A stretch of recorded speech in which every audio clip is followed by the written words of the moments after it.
एक संत के पास एक बहरा आदमी सत्संग सुनने आता था। वह पूरी तरह से बहरा था।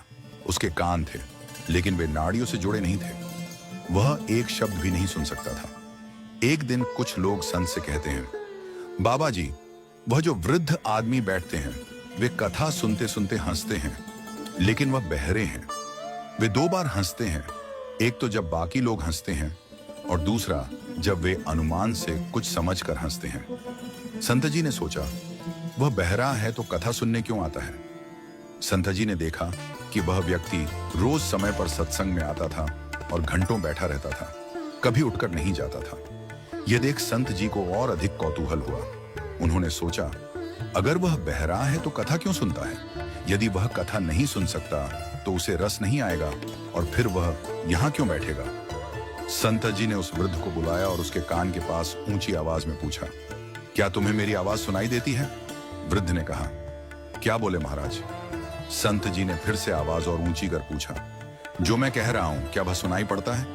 वृद्ध ने वही उत्तर दिया, क्या बोले महाराज?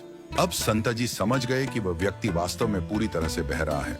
संत जी ने सेवक से कागज और कलम मंगवाया और फिर लिखकर पूछा, तुम रोज यहाँ क्यों आते हो जब तुम सुन नहीं सकते? वृद्ध ने लिखा, बाबा जी, मैं सुन तो नहीं सकता, लेकिन यह तो समझता हूं कि जब कोई महापुरुष बोलते हैं तो उनका शब्द पहले परमात्मा में डुबकी मारता है। वे जो बोलते हैं वह मेरी आत्मा को छूता है, भले ही मैं उसे सुन नहीं पाता, इसी कारण मैं यहाँ आता हूँ। वृद्ध ने आगे लिखा, दूसरी बात, जो पुण्य आत्मा लोग आपकी अमृतवाणी सुनने के लिए आते हैं, उनके बीच बैठने का भी मुझे पुण्य मिलता है। इसी कारण मैं सत्संग में आता हूँ।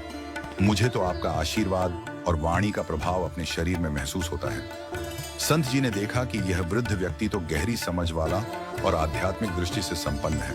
उन्होंने वृद्ध से पूछा, तुम रोज सत्संग में समय पर क्यों आते हो और हमेशा सामने बैठते हो? वृद्ध ने उत्तर दिया, बाबा जी, मैं परिवार में सबसे बड़ा हूं और जब बड़े लोग कुछ करते हैं तो छोटे भी वैसा ही करते हैं। जब मैंने सत्संग में आना शुरू किया तो मेरा बड़ा बेटा भी यहाँ आने लगा। शुरू में मैं उसे बहाने से लाता था, लेकिन फिर वह अपनी पत्नी को लाया और पत्नी ने बच्चों को लाया। अब पूरा परिवार यहाँ आता है। मुझे लगता है कि इससे घर में संस्कार आ रहे हैं। संत जी ने उसकी बातों को ध्यान से सुना और समझा। उन्होंने कहा, तुम्हें हंसने का पूरा अधिकार है और तुम्हारा यह कार्य भी बहुत पुण्यकारी है। तुम्हारी उपस्थिति से तुम्हारे परिवार को भी लाभ मिल रहा है।